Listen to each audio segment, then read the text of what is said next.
pinnacle of human civilization. Technology at the peak of its own evolution. Social media is on an unstoppable rise. Alternative lifestyles are not only accepted, they are also celebrated.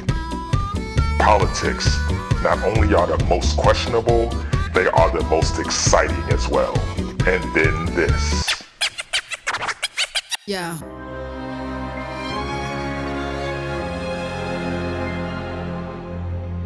Since all that is required is a simple cough or sneeze into the general atmosphere.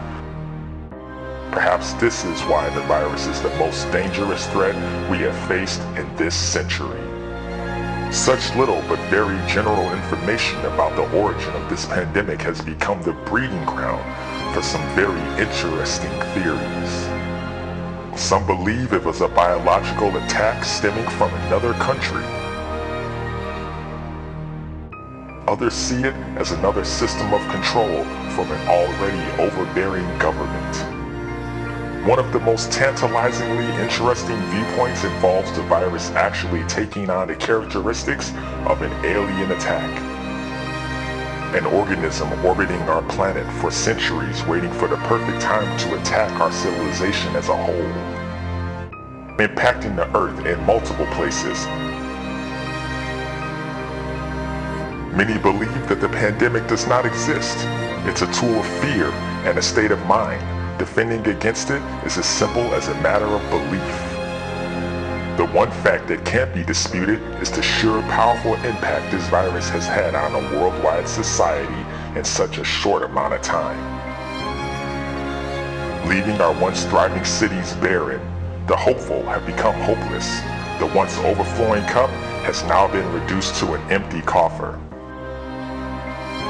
Since anyone can be a carrier of this deadly virus, trust has become an issue, and so has our social connectivity. Those that we would see and bond with have now become potential threats to our general well-being. Every road that isn't traveled is in turn a dark corner where the invisible enemy is waiting to explode like a nuclear bomb.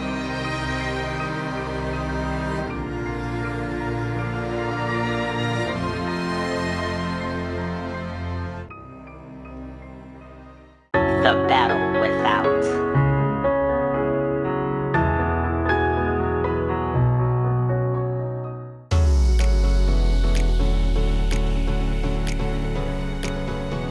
Ed and Eddie.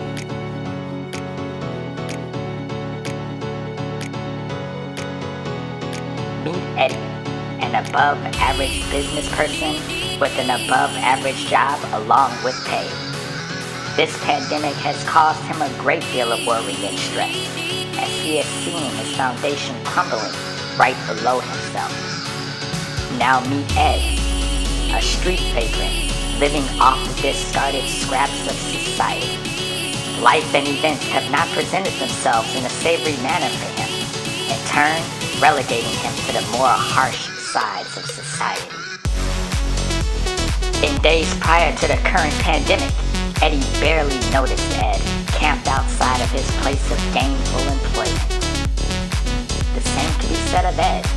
Eddie was just another face passing by in a dark suit, shrouded in all of the wants and dreams Ed himself embodied.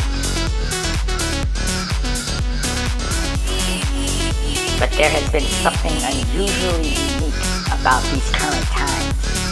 Something that brought both individuals together in a very relatable way.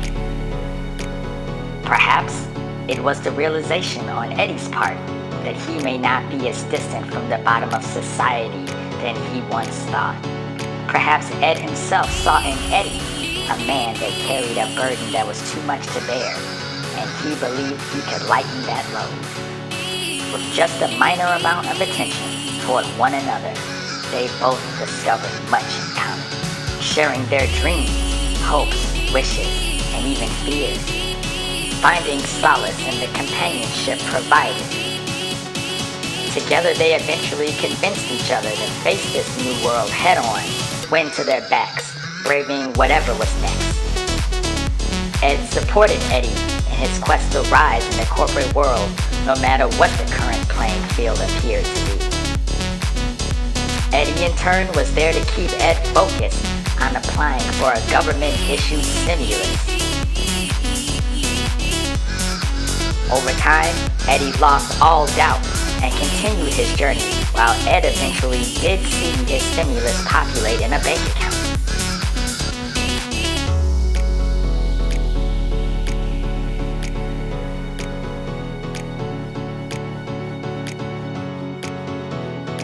To celebrate personal but equal victories, Ed and Eddie are going to treat each other to stimulating conversations and a cup of this planet's best coffee.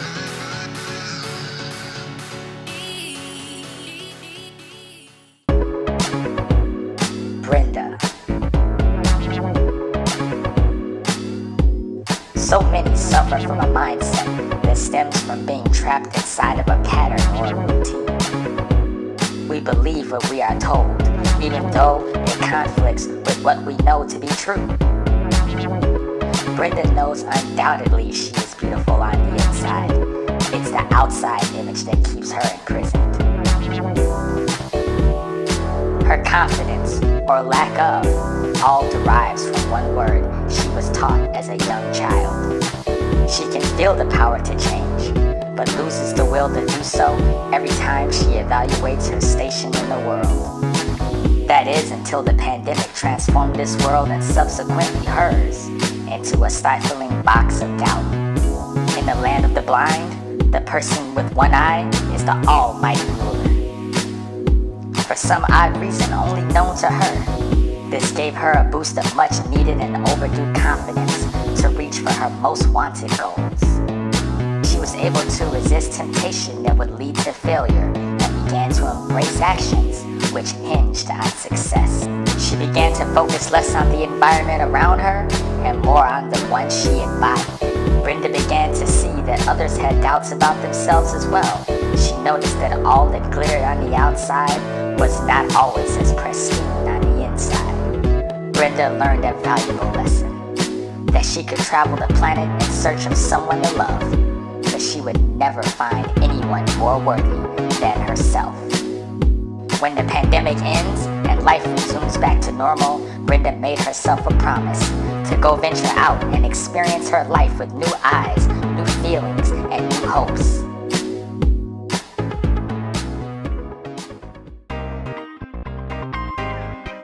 Sam and Fallon.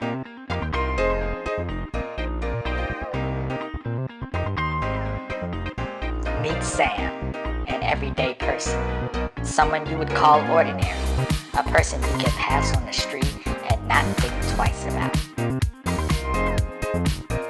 Meet Fallon, another everyday person, someone who you wouldn't be able to pick out of a crowd. Nothing really distinguishing. Sam and Fallon both have one thing in common.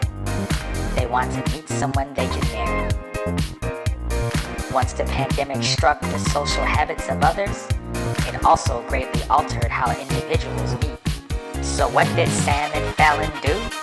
They got creative and turned to the internet to meet that special someone.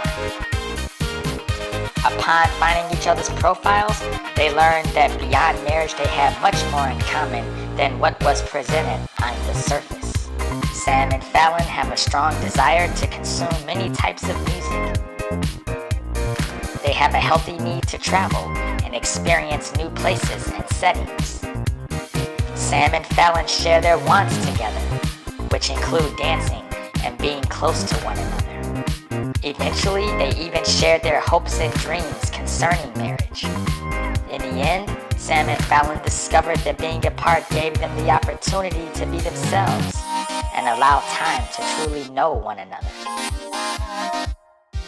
They know that eventually they will have to take a risk to meet one another, but at least now they both have a solid reason to take that step, sharing an excitement that spans over thousands of miles. Until then, the shared dreams that they conjure together will have to serve as their boarding pass to infinity. The Battle Within. it's come time to examine how the pandemic has affected me, the creator of this whole spectacle. But to know that, you must first know who I am. I started off like anyone else, with dreams and hopes of the future. I had my path charted out down to every detail.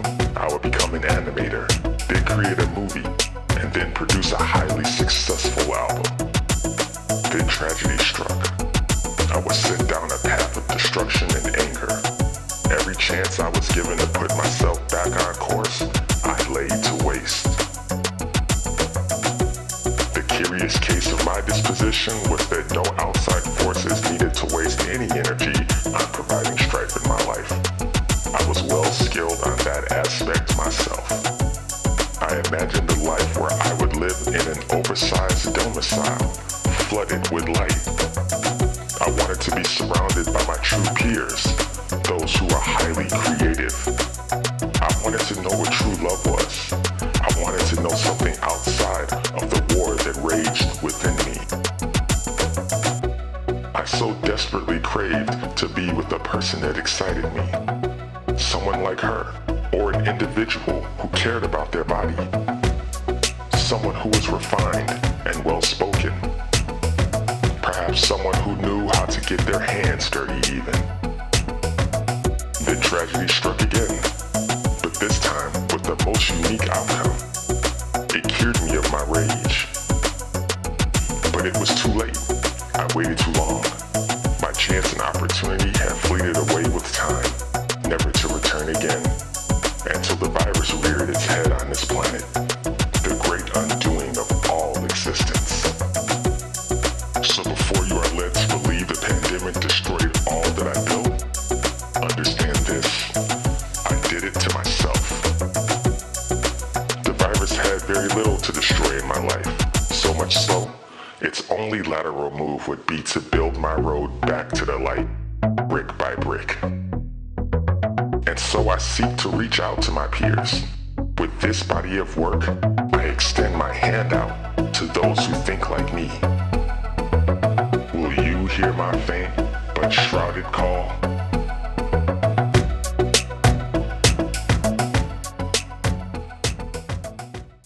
The battle continues.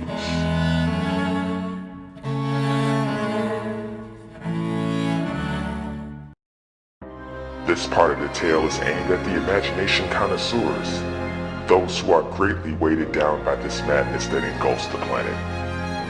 You must be prepared that what you face won't be one easy, nor can it be one alone. We all stand in line, like a procession, moving ahead one after another. The highest capstone on a pyramid can only stand as tall in relation to its lowest foundation. I created this piece of work not to force a viewpoint or ideology into your mind and routine. Rather, my hope is to provoke thought inside of you, true independent will in action, so that you may know pride when the final pin drops and the outcome is known. It is a true battle. It will be fought in the shadows of those who have come before us, and we fight for those who stand behind us and cannot yet fight. There are no elixirs or scientists in a secret dwelling that will eventually craft a perfect solution.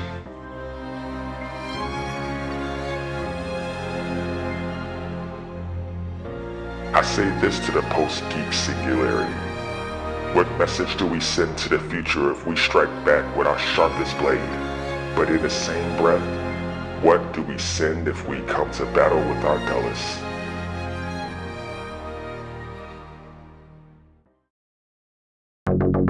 Why'd you think I made the excuses to make words land like bruises? I'm so over the headaches, making love songs and sex tapes. Let's just cut the illusion, cause in this game we're both losing, and I know you don't want this.